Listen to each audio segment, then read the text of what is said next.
수험생 여러분 안녕하세요. 김영편입 손주호입니다. 오늘 이 시간에는 2026학년도 제 물리학 커리큘럼에 대한 안내를 좀 해드리려고 합니다. 우선 저를 처음 보시는 분들이 많을 거기 때문에 간단하게 제 소개 먼저 하면요. 제 이름은 손지호고요. 저는 피트 약대 편입에서 물리학을 강의했던 강사입니다. 그리고 김영편입에서는 2020년도부터 물리학 강의를 하고 있고요.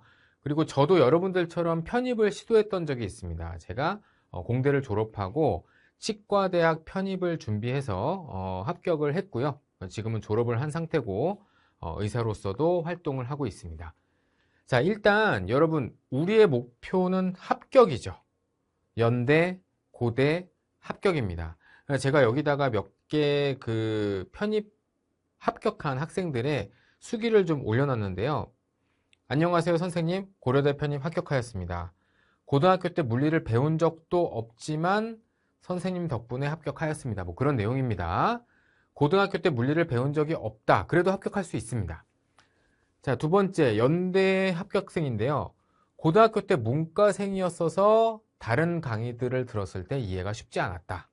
근데 마지막으로 제 강의를 듣기 시작했고 교재 정리가 매우 잘 돼 있고 이해가 잘 돼서 합격하였다라는 내용입니다. 여기서 제가 뭘 말씀드리고 싶냐면요.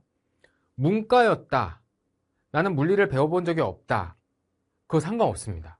왜냐면은요. 여러분들이 합격을 하기 위해서 가지고 있어야 될 어떤 물리적인 기초 수준? 내가 물리학을 최종적으로 잘해서 합격하려면 어느 정도 베이스가 있어야 되는가? 물리를 어느 정도 알고 있어야지 합격할 수 있는가? 뭐 공대다. 자연대다. 그래서 일반 물리학을 공부했다. 나는 혹은 수능 물리를 수강했다. 이 정도가 되어야지 합격하느냐?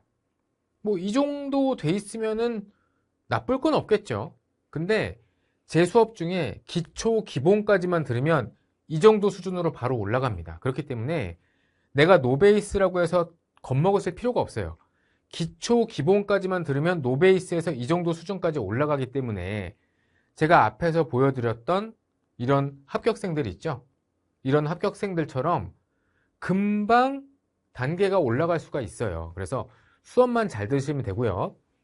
그리고 제가 이 합격 수기를 보면서 좀 충격을 받았던 게 다른 강의들을 들었는데 김영편입에서 다른 교수님 강의를 들었는데 이해가 되지 않아서 유튜브 영상을 따로 찾아보아야 됐다. 여러분 제 수업은요 절대 이럴 일이 없습니다. 그냥 수업은 무조건 듣는 순간 다 이해가 돼야 돼요. 이거는 너무 시간이 낭비되는 상황이죠. 근데 사실은 제가 의전원, 치전원, 피트 강의를 했었는데 저도 편입을 해야 됐기 때문에 편입 강의를 들었었잖아요. 저도 이랬었습니다. 저도. 제가 들은 수업이 이해가 안 돼서 저도 막 다른 책 찾아보고 친구들한테 물어보고 그랬었거든요. 그래서 제가 이런 상황을 정말 극도로 싫어합니다. 그래서 제 수업은요. 그냥 들으면 무조건 이해가 될 수 있게 그걸 제 모토로 삼습니다. 그래서 여러분들이 다른 선생님 어떤 수업을 들어도 좋은데 만약에 내가 그 수업 듣다 이해가 안 된다 그러면은 제 수업의 개념 강의라도 듣고 다시 가시면 아마 굉장히 도움이 많이 되실 겁니다. 자, 그러면 물리학을 잘하려면 내가 이런 베이스가 필요하냐? 필요 없다 설명드렸고요. 그러면 내가 합격할 수 있느냐? 합격선이 어디냐? 이것도 굉장히 재밌는 내용인데요. 이게 생각보다 높지 않습니다. 실제 결과를 보면요. 뭐 우리가 물리학, 일반 물리학을 공부해서 100점을 맞아야지 합격한다. 이런 느낌으로 처음에 시작을 할 텐데 절대 그렇지가 않습니다. 커트라인이 굉장히 낮아요. 60점도 안 됩니다. 왜냐면은 자, 생각해 보세요. 아까 노베이스가 막 합격하잖아요. 그 사람들도 막 놀랬어. 막 합격을 하니까 자기가. 그냥 봤는데 왜 그런지 설명을 드려볼게요. 자, 우리가 어쨌든 수능으로 연고대를 못 갔으니까 냉정하게 그 밑에 대학을 갔으니까 연고대 편입을 하려고 지금 학원에 온 거잖아요. 그러면 연고대를 수능으로 바로 간 학생들은 우리보다 학습 능력이 뛰어나거나 아니면 공부를 그때 열심히 했거나 뭐 둘 중에 하나겠죠. 우리는 그들보다 학습 능력이 낮거나 아니면은 그들보다 그 당시에 공부를 안 했거나 뭐 둘 중에 하나일 거잖아요. 그럼 어쨌든 그들은 연고대에 바로 수능으로 간 학생들은 우리보다 어떤 면에서든지 뛰어난 게 있겠죠. 근데 그 학생들이 고등학교 때 과학 과목을 어떤 걸 선택했느냐를 살펴보면요, 대부분이 생지입니다. 화학도 별로 없어요. 물리가 제일 없습니다. 그만큼 공부를 어느 정도 한 학생들도 어려워서 기피하는 게 물리예요. 근데 수능 물리보다 훨씬 어려운 대학 물리학을 그들보다 학업 능력이 낮은 우리가 공부를 해봐야 얼마나 완벽하게 할 수 있겠습니까? 양이 굉장히 많고요. 기출문제 보면은 제가 봐도 어려운 문제들이 많아요. 그래서 여러분들 이거 겁먹지 마시고요. 이거 어쨌든 상대평가잖아요. 내가 100명 중에 뭐 15명이 합격한다라고 한다면 내가 100명 중에 15등만 하면 된다, 이런 목표를 삼으면 되잖아요. 근데 그 15등을 하기 위해서 100점을 맞아야 되느냐? 그게 아니라 60점 정도만 맞으면 된다라는 겁니다. 그러면 60점, 70점을 맞기 위해서 어느 수준까지 공부해야 되느냐? 이건 제가 단언컨대 제 커리큘럼에 있는 문제 다 풀 수 있으면 그냥 합격입니다. 근데 불합격한 학생들의 시험지를 만약에 볼 수 있다면 아마 분명히 제 교재, 제 커리큘럼에 있는 문제들 그대로 나온 것조차도 태반 막 틀렸을 거예요. 그러니까 물리라는 게 제가 이렇게 생각하거든요. 소설책 같은 거를 한 번 읽어서 거기 주인공 이름이 다 기억나지 않잖아요. 굉장히 재밌게 스토리텔링 식으로 써 있는 소설책을 읽어도 그 주인공 이름들이 다 기억이 나지 않습니다. 한 번만 읽으면. 근데 하물며 이 물리라는 어려운 과목을 한 번 공부했다고 해서, 문제를 한 번 풀었다고 해서 내가 풀었던 문제를 다시 줬을 때 시간 내에 정확하게 풀 수 있을까요? 그렇지 않습니다. 그래서 제가 피트, 약대 편익 강의 했었다고 했잖아요. 그 전에 의전원, 치전원 강의도 했었거든요. 그 학생들은 어쨌든 어느 정도 학습 능력이 되는 수험생들이잖아요. 그 수험생들이 합격한 수험생들 기준으로 저희가 이제 설문조사를 했는데, 기출문제를 몇 번 반복했느냐? 7.7번이 나왔습니다. 그러니까 7번에서 8번 사이를 반복했다는 거죠. 이거는 합격생들은 어쨌든 그래도 그나마 학업 능력이 좋은 학생들이 합격했을 거 아니에요. 그 합격한 학생들이 7, 8번을 반복해야 내게 되는구나 라고 판단을 했겠죠. 물론 그 안에는 머리가 좋아서 3, 4번만 반복한 학생들도 있을 겁니다. 그럼 반대로 말하면 그 합격생 안에서 내가 조금 잘 안 된다 하는 학생들은 10번, 20번 반복한 학생도 있다는 얘기예요. 즉, 이 물리는요, 여러분들이 익숙해지기 위해서는 풀었던 문제를 또 풀고 또 풀고 반복을 해서 완전히 내 걸로 만든 다음에 다음 단계로 넘어가는 게 굉장히 중요합니다. 그리고 제 교재에 있는 문제 다 풀 줄 알잖아요. 합격입니다. 그거 제가 보장할게요. 자, 그래서 그러면 개념, 이론은 제 수업을 들으면 다 잘 이해가 될 거예요. 제가 책임지고 이해시켜 드리겠습니다. 근데 문제는 뭐냐면요, 이론을 완벽하게 이해를 했다고 해도 문제를 보면은 못 푸는 학생들이 많거든요. 그러니까 내가 이론을 다 안다고 해도 문제가 잘 풀리느냐, 그건 또 별개의 얘기입니다. 이걸 어떻게 설명드릴 수 있냐면, 농구를 할 때, 농구가 어떤 운동이죠? 공을 가지고 던져서 베스켓에 쏙 들어가면은 득점을 하는 게 농구잖아요. 이해되셨죠? 이론 다 이해되셨죠? 설명 잘하죠? 이해 잘 되죠? 자, 그 다음에 이제 실전을 하는 거죠. 농공을 던져. 그럼 바로 쏙쏙 들어가나요? 내가 이론을 다 이해했다고 해도 그게 쏙쏙 들어가나요? 아니죠. 연습을 열심히 해야 됩니다. 그래서 문제풀이부터는 여러분들이 열심히 연습을 해야 돼요. 그런데 문제를 푸는데도 어느 정도 요령이 있습니다. 제가 이런 영어 지문을 하나 띄워놨는데, 여러분 영어를 우리가 처음 배우면 단어 하나하나 이렇게 읽으면서 해석을 할 거잖아요. 독해를 할 거잖아요. 근데 우리가 수거라는 게 있죠. 이 묶음으로 어떤 뜻을 갖고 있는 것들을 많이 머릿속에 기억하고 있으면 이게 묶음 단위로 해석이 되니까 하나하나 읽을 때보다 훨씬 독해 능력이 빨라지겠죠. 그러면 우리가 처음에 영어를 배울 때 어떤 거를 배우나요? 그러니까 가장 독해를 처음 시작하는 단계에서 문법도 중요하지만 가장 중요한 게 뭐냐면 단어랑 수거죠. 그럼 단어는 여러분들 물리에서 공식이라고 생각하시면 됩니다. 그럼 이렇게 묶음으로 되어 있는 수거는 뭐냐면요, 우리가 물리 문제를 풀 때 이 묶음으로 해설들이 항상 나오는 그 해설 단계가 있어요. 그러니까 이 식은 언제나 나온다. 이런 것들은 언제나 나온다 하는 그 묶음들이 있습니다. 그 묶음들을 제가 잘 정리해서 여러분들한테 문제풀이 테크닉이다라고 알려드리는 강의가 PST라는 문제풀이입니다. 프라블럼 솔빙 테크닉의 약자인데요. 그 문제풀이를 완벽하게 이해하고 나면은 이 물리 문제를 푸는 속도가 굉장히 빨라집니다. 우리가 단어 수거를 알고 있을 때 독해가 빨라지듯이 그렇게 이해를 하시면 돼요. 이게 알면은 굉장히 쉽고 모르면은 어려운 거거든요. 자, 여기 문제가 있는데요. 두 기둥 사이에 15m짜리 줄이 있는데 바닥부터 이 줄까지의 거리가 2.5m래요. 이때 이 둘 사이의 거리가 얼마일까요? 이런 질문을 했을 때, 자, 여러분 단박에 나오시나요? 이거 몇 미터죠? 0m입니다. 이거 싹둑 자르면 7.5m잖아요. 그러면 축 늘어져서 완전히 이 둘이 붙어야 2.5m가 되겠죠? 그러면 우리가 이런 문제를 봤을 때 처음에 뭐 시간이 걸리면 풀 수는 있지만 어느 정도 버퍼링이 생긴단 말이에요. 이런 문제를 봤을 때.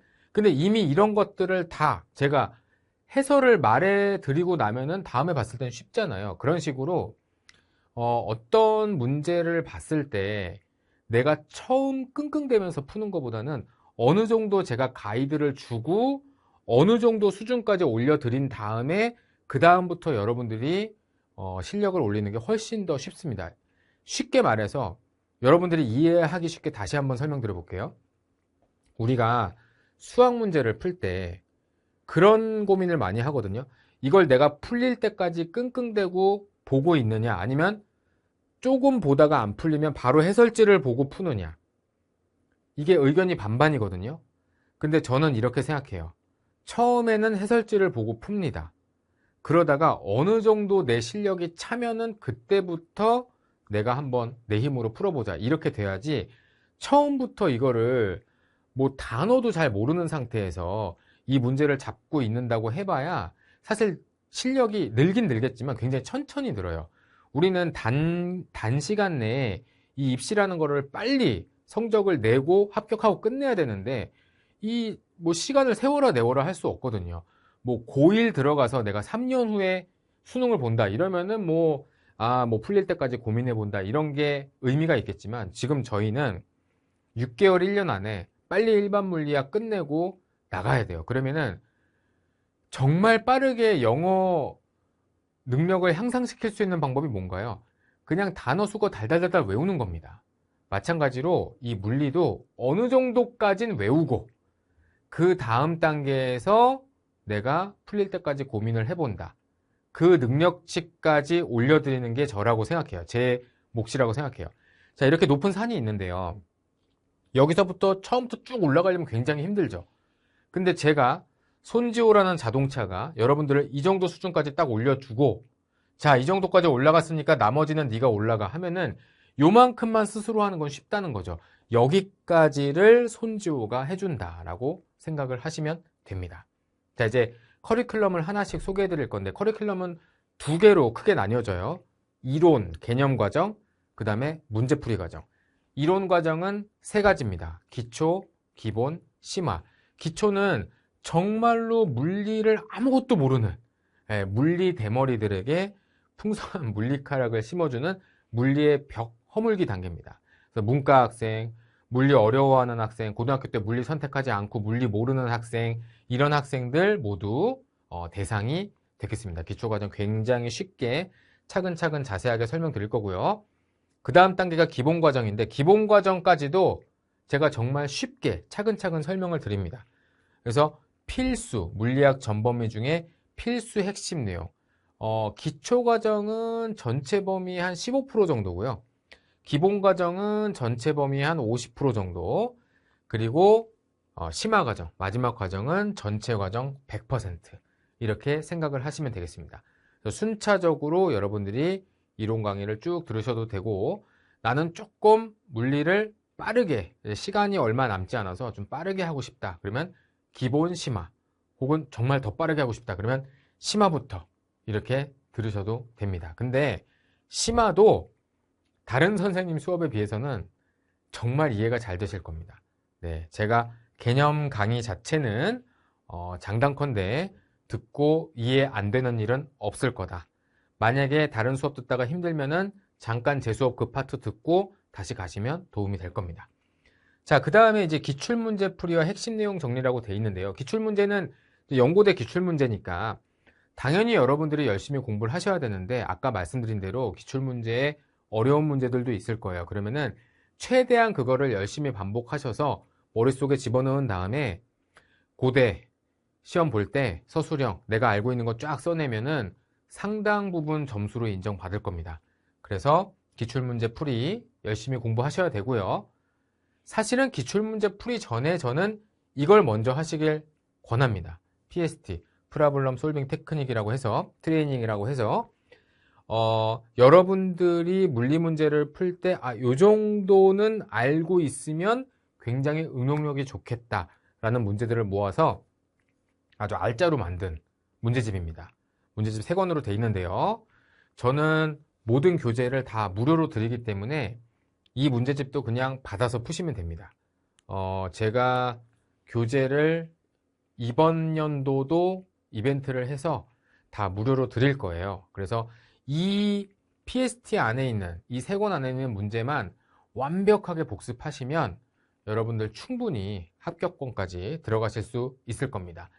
PST로 먼저 문제풀이 연습하시고 그 다음에 기출문제풀이 듣고 기출문제 완벽하게 외운 다음에 이제 마지막 파이널로 한번 연습하고 시험장 들어가시면 여러분 합격한다 이렇게 보시면 되겠습니다. 자, 어쨌든 저는 여러분들이 물리를 어려워하고 나는 물리를 못할 것 같아 라는 그런 태도를 물리 재밌네, 내가 물리 문제가 풀리네, 이런 즐거움을 느끼는 어떤 태도로 바꿔드리고 싶은 게 저의 목표입니다. 그래서 이 물리, 편입 물리가 일반 물리학이기 때문에 정말 그냥 뭐 할리데이나 서웨이 이런 물리학 책을 보면 정말 엄두가 안 나거든요. 그 엄두가 안 나는 상황에서 제 수업을 듣고 나면 그런 할리데이 물리학 책도 봤을 때 이거 이런 내용이구나, 이건 좀 과한데, 이렇게 여러분들이 판단할 수 있도록 그런 수준까지 한번 만들어 드리도록 노력을 하겠습니다.